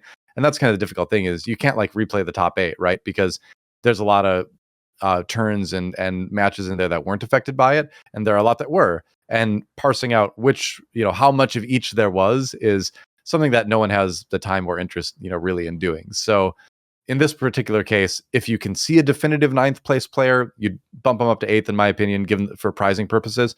And then for everything else, it's just like, well, sometimes you just don't catch it. That's too bad that happened. But you just kind of say that sucked, and you move on, and you try to make sure that there are systems in place for catching that kind of thing earlier next time, basically. Yeah, I think you and I are in the same boat where it's like to me, anything under a year is negligible, because what are you missing? You're missing maybe like one set of a rotation of some new content, and you're not going to be able to play. Sets, maybe. Yeah, and everybody can digest that and be like, all right, no big deal, because the next ban I get caught with is going to be another 6 to a year, and like I can survive that. I feel like the first ban has to be such that, like you mentioned, it hurts enough for the player who wants to play the game.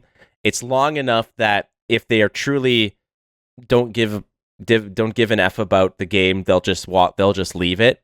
But for those who truly love it, they'll wait, they'll come back, and they'll probably say, I cannot stand sitting out for this long again, so I'm going to clean up. But when where we differ, I feel, is that you're talking about no lifetime bans. I think that, this is definitely like a 3 strikes policy to me feels correct. I think that if there's a multiple offense situation, then correct. Yeah, I think lifetime bans can be on the table there. Yeah. The first one has to sting. It has to resonate. Absolutely. It has to be in the back of their mind to say, like, okay, if I do this again, then what? So in my opinion, it's something for me is like a year.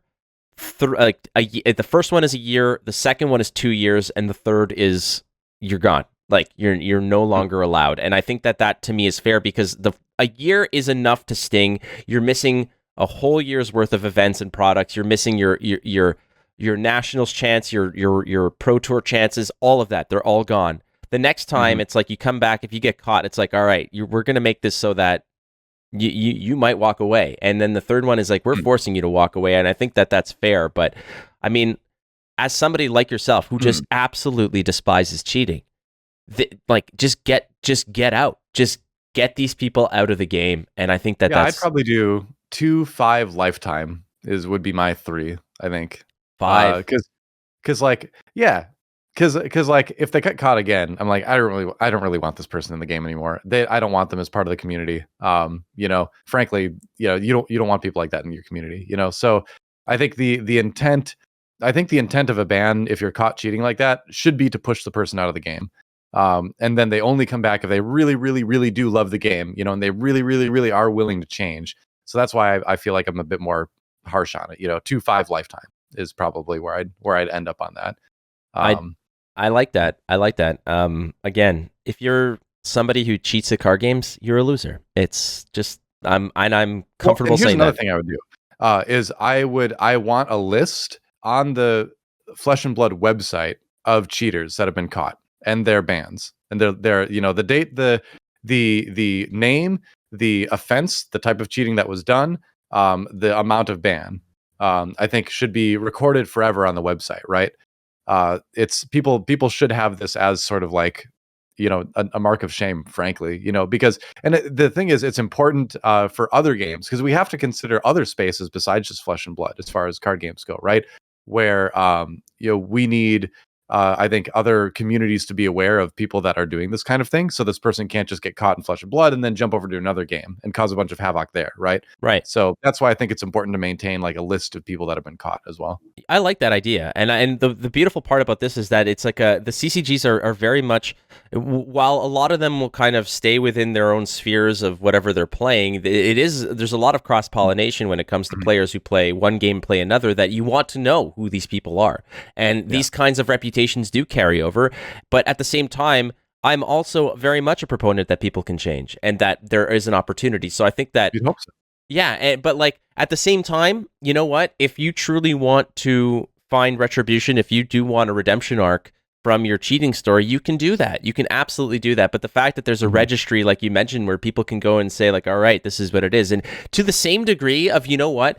I would even go along the lines of saying, those who are organizing the tournaments, when there are people who are signed up, if there is something that they have on their record, it is flagged as like, this person registering a tournament has this history of bans. And perhaps it is something along those lines where maybe these players who have these kinds of reputations, when the tournament is announced or the tournament begins, the TO has to say, okay, so-and-so is playing at the tournament. They were caught doing this at this time. Just so that, you know what, it's a stain on that. Keep an eye on it. Yeah. And you know what? If you don't cheat, and it won't happen. It's very obvious. I mean, that's the thing. All this sounds very harsh, but there's a really easy way to avoid it, and that's to just play this game straight up like a normal human being and don't cheat. Like it sounds harsh, but there's an easy way to not have to deal with this. Exactly. It's just don't do it. You keep getting speeding tickets, stop speeding. Very simple. Yeah. That's kind of how it goes. Yep. Mr. Erik Lonnquist, I do sincerely appreciate you for being on the show. Great discussions. Well, we have one more segment. It's called Go Again. I hope that you will join us for that. Yeah, for sure. Beautiful. Now, before we go ahead and do the BCW product review, but it's not a product review because we are going to be telling you who won our magical contest. We will be revealing that in the little ad break between the segments, but you have one piece of beautiful treasure that you have nearby that you showed me before we recorded, and I want you to show the world exactly what this is. Sure. Well, I love collecting uncut sheets of Star Wars stuff, so I've got these are Jabba's Palace Dark and Lightside rares, but this one is kind of cool. This is an uncut sheet of foil rares on the Lightside from Endor. See my desktop there if you zoom in and look at the reflection too, but yeah, there you go. So that's neat. It's gorgeous. And for those who don't understand what beautiful foiling looks like, you guys have not been spoiled yet. Go pick up an Endor foil, and it is it's loaded with like LEDs. They shine so beautifully. I think the Endor Lightside foils too were more rare than the Darkside foils in that set, if I recall correctly. I'm not sure. Many of them ended up in packs. I do know that I have 2 foil Daughter of Skywalkers that I'm waiting. I've been speaking to Matt Rogers and his new grading company. I said, the second that you guys are opening up space to grade Star Wars cards, I've got a stack that I'm sending your way. But that is a beautiful piece and wonderful thing to collect. You and I have been trading photos of kind of like our sealed Star Wars porn, as it were, and it's fantastic. I like collecting old gaming stuff. I've got a bunch of sealed in box Super Famicom RPGs back there. I've got Mario RPG and Chrono Trigger and all that kind of stuff, and some sealed Star Wars, Star Trek. What is it? Wheel of Time product. Oh gosh. So it's just fun. It's just fun to have it around to kind of have. And my office is kind of like a museum of gaming. There's like a World of Warcraft server blade up there and all that kind of stuff too. It's just fun. It's amazing. Well, if we do manage to get to Vegas and you and I are there, I will be bringing a Star Wars deck and you and I will be playing. That's the deal. Oh, okay. Now we're talking. All right. Well, friends, stay tuned. We'll be right back with Go Again after this announcement of our winner of the BCW prize giveaway. Instant Speed is also always brought to you by BCW Supplies. You can go to bcwsupplies.com. Use the code ISP10. What do you get for that? 10% off your first order, your second order, your 19th order, your 468,323rd order, should you ever need that much supplies, in which case, hey, good for you. But if you go to BCW Supplies, use that code, you'll get 10% off your order, and that really does help the podcast here. But we were telling you that we had a wicked cool giveaway. If you were subscribing to the YouTube channel, that would be 983 Media, or following 983 TV on Twitter, we were doing a giveaway once we hit that 1,000 subscriber mark, which we blew past because you guys are so awesome. So it is time to announce the winner of the BCW awesome, cool, super awesome, amazing, I'm trying to hype this up as much as possible, prize pack, which gets you all kinds of cool deck boxes, sleeves, storage cases, the whole 9 yards. And the winner is Mr. Burnsy 12 on Twitter. Oh yes, there is a Simpsons reference to be made here. The winner of the BCW Supplies prize pack is the person sitting in seat 0001, C. Montgomery Burns. Yes, it's not quite a Ford Astro wagon, but nonetheless, it is some awesome supplies going out to you. So thank you so much to everybody for participating and for supporting BCW Supplies and the podcast. Don't forget, bcwsupplies.com. Use the code ISP10. Get 10% off of your order. Yes, BCW Supplies. Store, protect, display, the whole 9 yards. All right, it is time to go wide on Erik Lonnquist, a.k.a. Doa, as we go again on a series of rapid-fire questions. And in this case, Mr. Doa, well, you can kind of elaborate as much as you want on these. Again, I say rapid-fire, but if you've got a salvo of wisdom, please fire away. I tend to ramble, so we'll see how I do. Hey, you're in the right place for that. It's all good. We're a free space.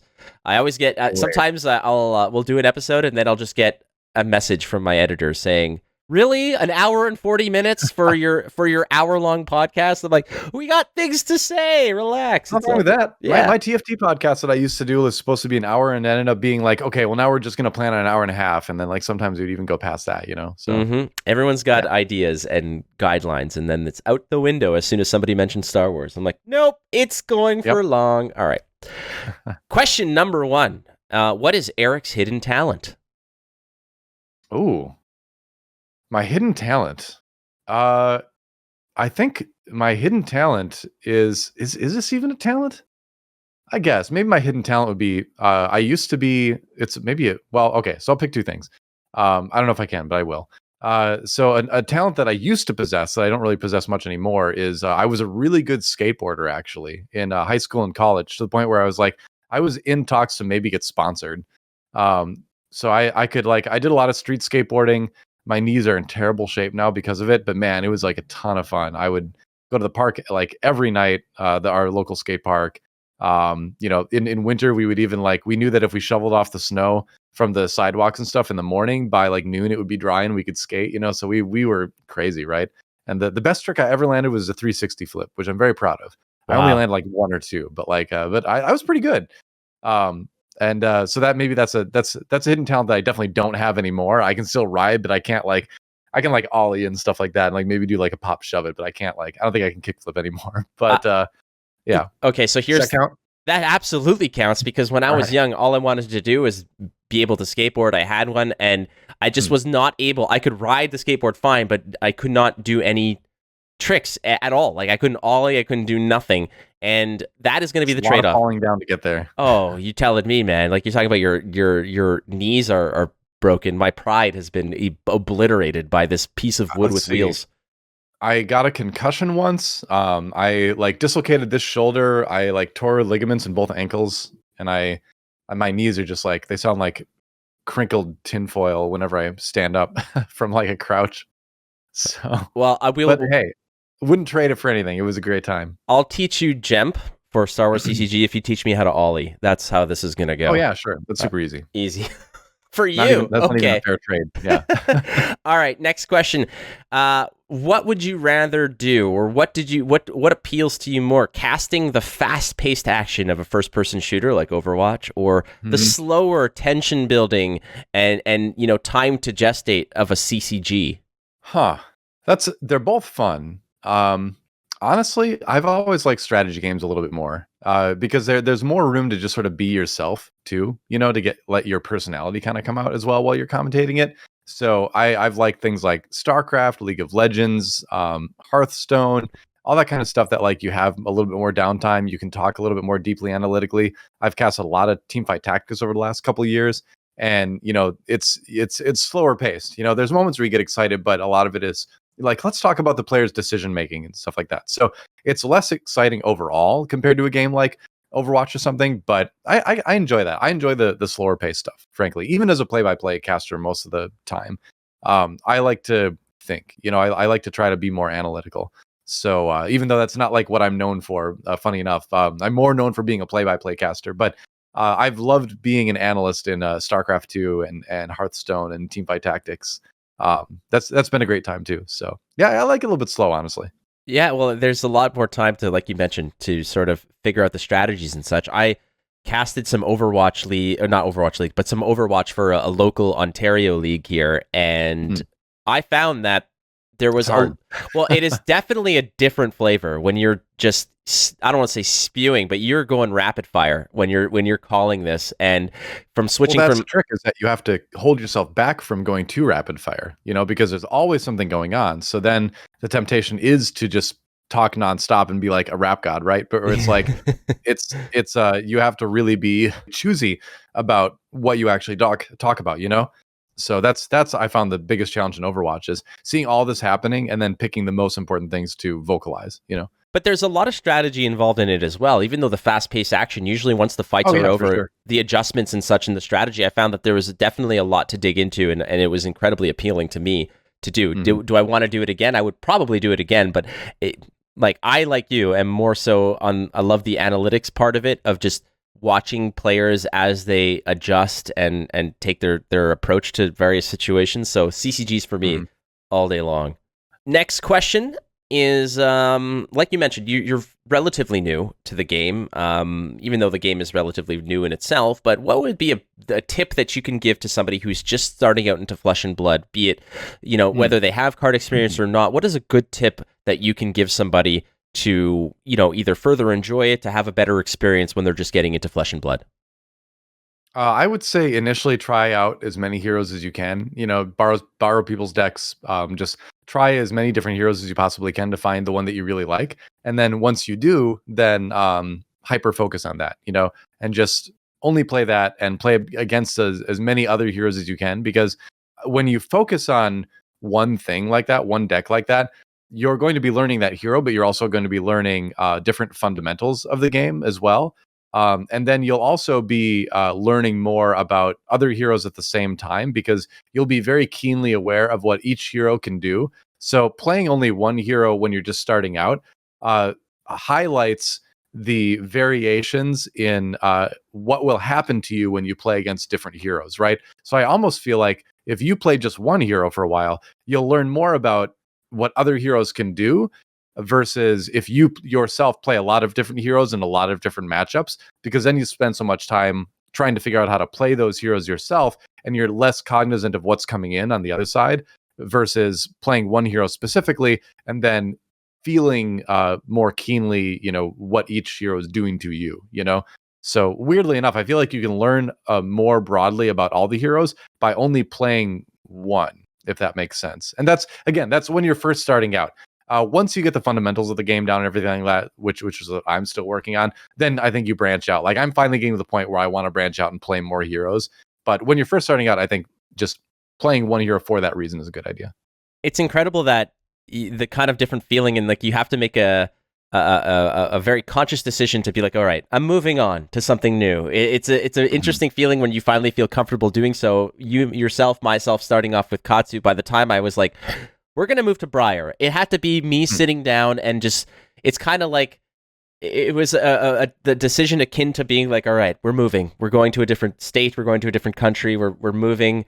It was a big decision. And, for some it's uncomfortable, but, it definitely enriches the experience of playing this game. And honestly, you don't need to either. If you just want to play one hero for the rest of your life, like, more power to you. Just it's totally fine to just hyper focus on that too, if that's the way you want to approach the game. Remember, it's about the way you have fun with the game. That's the most important thing, right?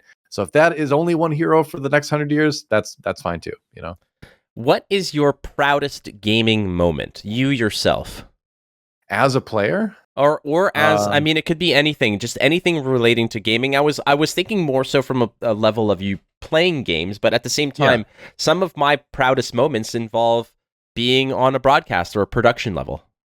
Well, I mean, I've talked a lot about the big broadcast moments, over the years. Obviously, like, so I'll just touch on that briefly. But the Faker Ryu duel in the 2013 League of Legends Champions OGN Summer Finals. That big, Faker, what was that moment? That's my highlight. As a commentator, I think that's the iconic moment that a lot of people remember. So I appreciate that happened. I'm glad I was able to be there in that position to make that call. I'm glad I had great players there to put on great plays for us to respond to. So that's the easy one on that side of things. But as a player, I guess probably my proudest moment was winning like about a 60-person Star Wars tournament back in like, must have been like 98 or something like that, 99. It was a while ago, but I put a ton of prep into it, and I worked so hard to learn my decks and learn the game and the matchups and all that, and I practice a lot. And so to finally to win that felt, it just feels great. Like, nothing feels quite like winning a tournament. And I've won like multiple tournaments in various games over the years, on a local level. Like I said, I never played in anything like super huge, but that was probably the biggest tournament win that I had, and that felt really great. So yeah, that moment was probably my best, my favorite gaming moment, I would say. Can I ask what deck you played, like your light side and your dark side versions at that tournament? Yeah, I was playing. So light side, I was playing Dagobah Drain, which was super annoying, and I know, it was like the Starvo of the time, but I wanted to win. And then on the dark side of things, I was playing my own concoction, which was I called it the Endless Abyssin deck, which was super cheesy. It had I think it was 32 of this one card called Abyssin. Are you familiar with that card? I'm familiar with that. I'm familiar with Abyss and Ornaments, So where you can go ahead and recover a lot of your force and stuff like yeah, that. so basically it's this creature where if you have the boss version of it at the audience chamber at Jabba's Palace, it makes all of the regular standard ones have a super high forfeit value, and higher. And then they also get more power the more of them are in one place, and they're really cheap. I think they cost like 2 to deploy or something like that. But then there's other cards you can put out that let you get a bunch of them back from your lost pile. Abyss and Ornament was the one I would use. And so I had like, I can't remember everything that was in that deck, but it was just a mix of like, you'd put down a ton of these cheap creatures, just overwhelm people, and you would keep getting a ton of them back. So it was just like a really awful, like bullying, annoying deck that exploited the fact that you could have any number of a card in your deck in Star Wars, which was another unique factor of it. So I was just like, I'm just going to put 30 of these in here, And but it was never beaten in a tournament match that I can recall. I took plenty of light side losses, but like that dark side deck just did not lose. It was bad. Well, you But think about it, it was fun.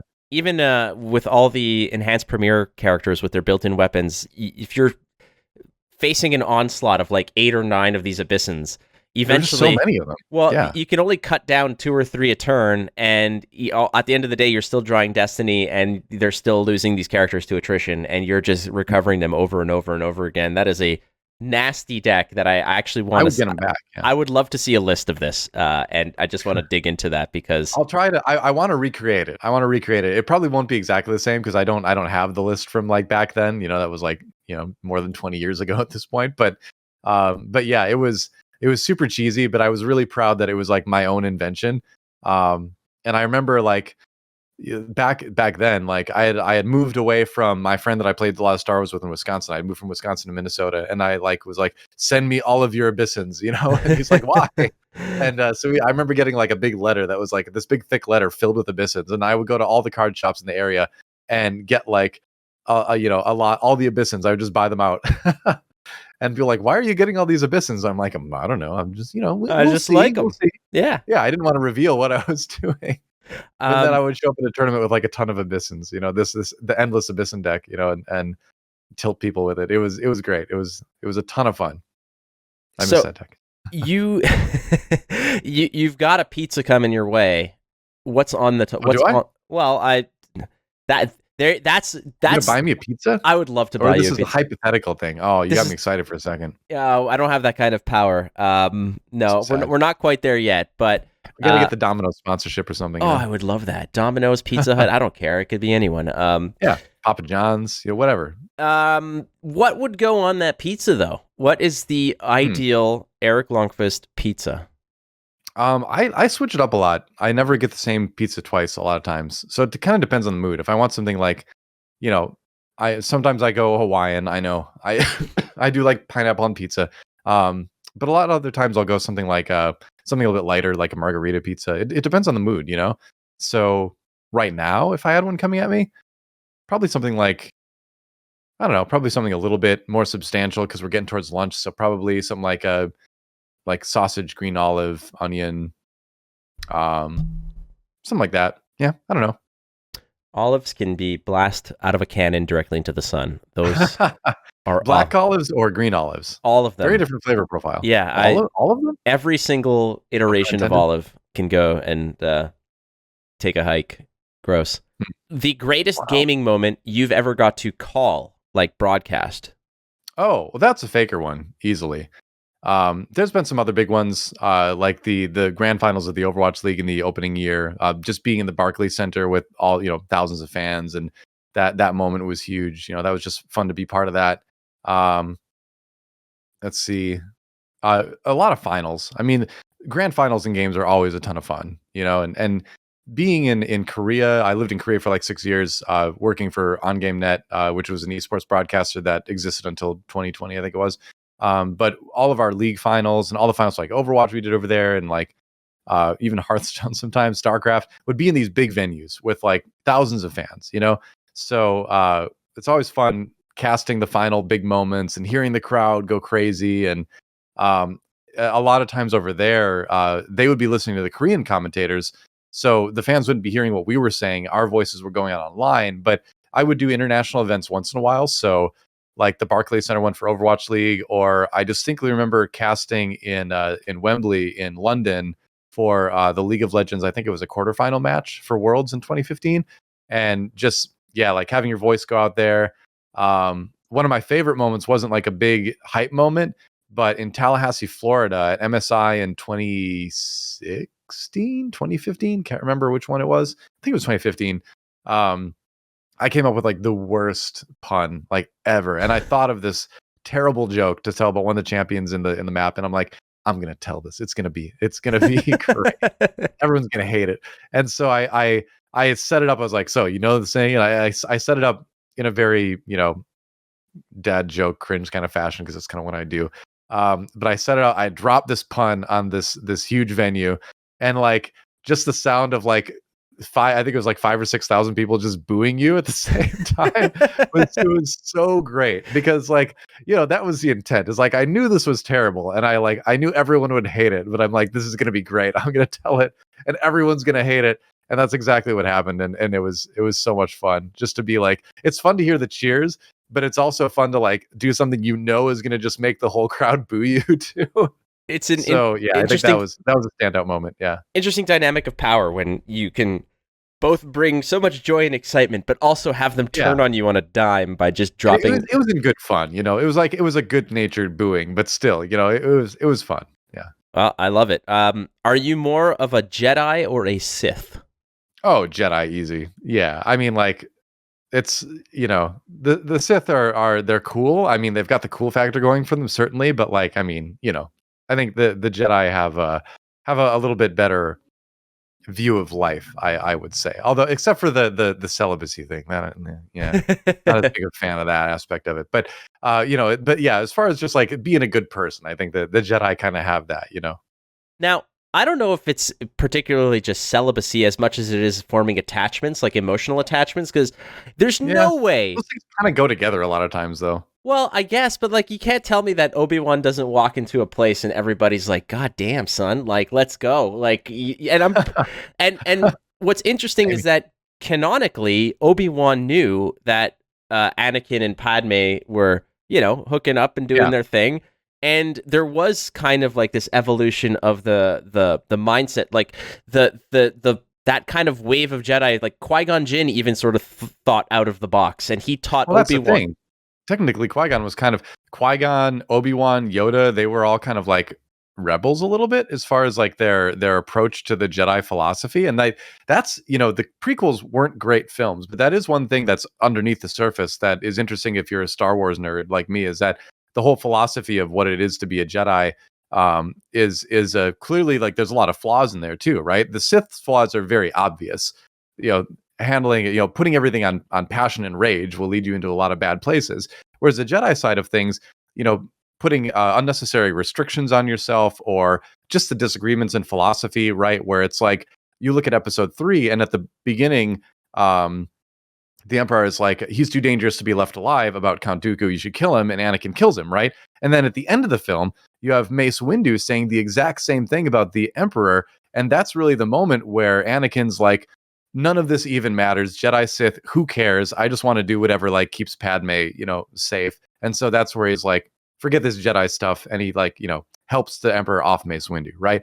So I think that whole thing where the Jedi kind of couldn't agree on what their philosophy was to begin with, and there were even some crossovers between Jedi and Sith that you saw in the prequels, is kind of a neat thing to think about. I went way off the rails on like Star Wars, nerdness there, but you feed my soul. You feed my soul. These are conversations that if I had at a bus stop, people would call the cops. But like, ultimately, this is exactly the kind of stuff that I wanted to get into. Like I mentioned, I would do a Star Wars podcast if there was not like 5,000 of them already out there. But the philosophy, a lot of them are so fan servicey, though. A lot of those podcasts are just like, "Oh, we just love everything about Star Wars." It's like, no, if you really love Star Wars, you have to be critical of Star Wars too. Yeah, you got to I be able digress. to put it in, place it under the light and, give Yeah. it a fair shake of what's good or not. But like Like you the mentioned, sequels were terrible. All right, let's just get that out there. that is The correct. sequels, I will say, episode 7 introduced some very cool new main characters that were so incredibly disserviced by the awfulness that the rest of the sequels were. What a waste for all those great characters that we got in episode 7. It's unfortunate Oh, that, and I will just pull out one of my biggest gripes is the fact that, and spoiler alert if you have not seen them, so you can kind of skip through this, but it's like years ago. Come on. yeah, I know. Well, what is the statute of limitations on this? People still get mad at me if I spoil this, like the end of The Sopranos, and I'm like, dude, it's been like 20 years. Like, relax. Yeah, people get if they get upset about that kind of thing, it's their own problem.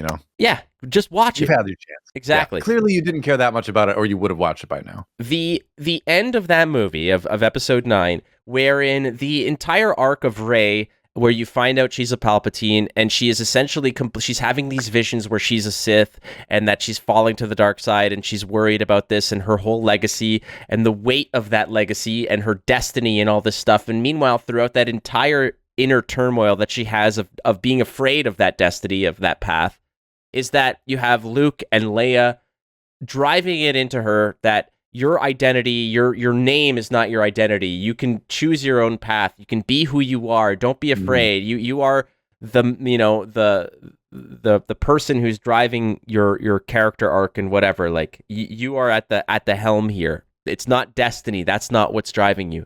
And when she finally comes to this grand,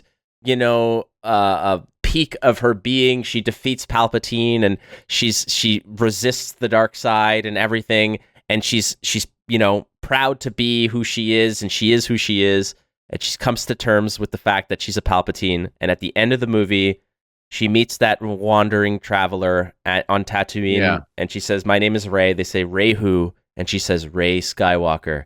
And then she looks, and there's Luke and Leia saying like, "Yes," and nodding. And I'm like, are you effing kidding me? Those two characters just spent an entire trilogy trying to convey to you, Rey, that you are not destined to be anyone but who you are, to embrace being who you are. And there she is, the first opportunity, she just buries her own identity. Uh-huh. Yeah, I mean, it's silly to begin with, like the fact that like she's a Palpatine, because like look at the chronology and be like, okay, who is like Palpatine? Who's Emperor Palpatine shacking up with? Like who was like super like turned on by like, oh yeah, I love the Burns and robe and gravelly voice. Let's go. It's like I don't know, because like if Rey's that age, and then her parents were presumably the previous generation, like but Palpatine was already old in the prequels. I'm like, I don't know how did this? Sheev Palpatine gets around, baby. I mean, if you've read the book Darth Plagueis by James Luceno, it's not canon because it was prior to whatever, but a lot of it has been adopted because it was so good. Darth Plagueis is one of the best Star Wars books ever written, akin to like the Thrawn series and that level of greatness. It's a standalone. Yeah, I highly recommend it because it talks about the ascent of Sheev Palpatine amidst the political scene, but also his adoption into the Sith Order by Darth Plagueis. He becomes Darth Plagueis's apprentice, and that's where you see the downfall of Sheev. But at the time, dude, he was like, before he got introduced to the Force, he was like hot shit. Like he was walking around that political scene like Sheev Palpatine, baby. Like I've got connections, I've got the looks, I've got influence. Like I could totally see him having multiple kids, frankly. Yeah, but like he would have had to like have these kids after he became the Emperor, though. Well, for it to work out time-wise. I mean, you got that kind of, now you got the Emperor thing going on too. But I guess, yeah. I mean, before the facial scars, that's probably it. It's got to be. Then again, you never know. He could like shoot Force sperm at you from across. I don't know how this works. Hey, that's how they made Anakin, right? I don't know. It's true. All right. Yeah, it gets weird. We try not to think about that part of Star Wars. We try not to think about the sequels at all, frankly. Yeah. All right. It is time for you to answer this age-old question of, you're playing in a major tournament. It's an invitational. There's 8 people involved. You got a stadium, like you mentioned, of thousands of people watching. You're about to go walk down to the stage to play your major match. What music are you walking out to? That's a good question. Let's go with the Chrono Trigger theme. Yeah. Okay. Yep. It's not. Yeah, I mean, look it up. I guess if you don't, maybe you can link in the YouTube description. Who knows? But like the main theme, like the da da da da da da da da da da da. That one. I don't know. Now, Some people out there know that, but that's. I guess that's what I'd pick probably. yeah, many people are like, oh, give me some like Pour Some Sugar on Me or some like kind of Metallica or something, Maybe I'll go like "I Am a Real American" by Hulk Hogan's wrestling beat band. There. I am a real American. It's a terrible song. Great album. 80s and 90s entrance music was the tops. Like, if you go look at Shawn Michaels' HBK, Heartbreak Kids, his entrance music, first of all, I think he sang it himself. That in itself is awesome. That's pretty great. That's baller. If you're gonna walk into a song, it might as well be a song that you yourself have sung. So well, I get that. Yeah. If ever there's a walk up music, it could be Chrono Trigger, but maybe it's just you doing the voice of like the maybe it's you doing it. That's an extra layer of awesomeness that we could all. Or I think maybe the other one I would choose is like the old school StarCraft 2 GSL intro theme. Ready to what was called Roar by what is it? Hold on, I gotta look it up now. Ready to Roar. But like, is there a fog machine going? You got pyro popping off while you're walking out? It's a song by a band called Treat called Roar. That's the one. Okay. I'll link it to you. All right. Well, I mean, everyone's got their own. I've heard some various awesome ones, and I think you're the first person to use a video game related theme or music in that regard. So There you go. Awesome stuff, Mr. Erik Lonnquist, aka Doa. Thank you so much for doing the show. It is something that I've been looking forward to for quite a while, as you and I have quite a lot of cross, we sort of overlap in so many of our interests, and it's great to have this discussion with you, my friend. So thank you for doing the show. Yeah. Happy to be here. It was a ton of fun. Well, if anybody wants to get a little bit more of the Doa, where can we find you out in the World Wide Web, as it were? I'm just GGDOA on Twitter and on Twitch TV. I don't stream a lot, so Twitter is the best place to find me. I host the Rainbow Six North American League. I also host the World of Warcraft Mythic Dungeon Invitational. So you can find me on those broadcasts. I do a lot of TFT tournaments, so probably next set 7. Not doing Worlds this time around because it conflicts with some other stuff, but next set 7 for Teamfight Tactics, going to be on a lot of shows for that. And yeah, I don't know, I pop up everywhere. I'm everywhere in esports right now. So yeah, Twitter, and then I'll just show up. You never know. Well, the self-proclaimed old guy, I guess, amidst the esports scene, I suppose you and I are kind of in a very similar demographic when it comes to age. But man, do we love what we do, and you do it. Oh yeah. You do it so well. Like you mentioned, you're in so many different genres and titles and such, but deservingly so, because you are an absolute professional, and lots of fans, and deservedly so. So thank you so much, Erik, for doing the show again. And we will definitely be playing some Star Wars together. That is a true fact. Sounds like a plan to me. Sounds all right. Good. Beautiful. Well, ladies and gentlemen, thank you so much for listening to episode 29 of the Instant Speed Podcast. Don't forget, you're not losing if you're learning. We'll catch you next week on ISP.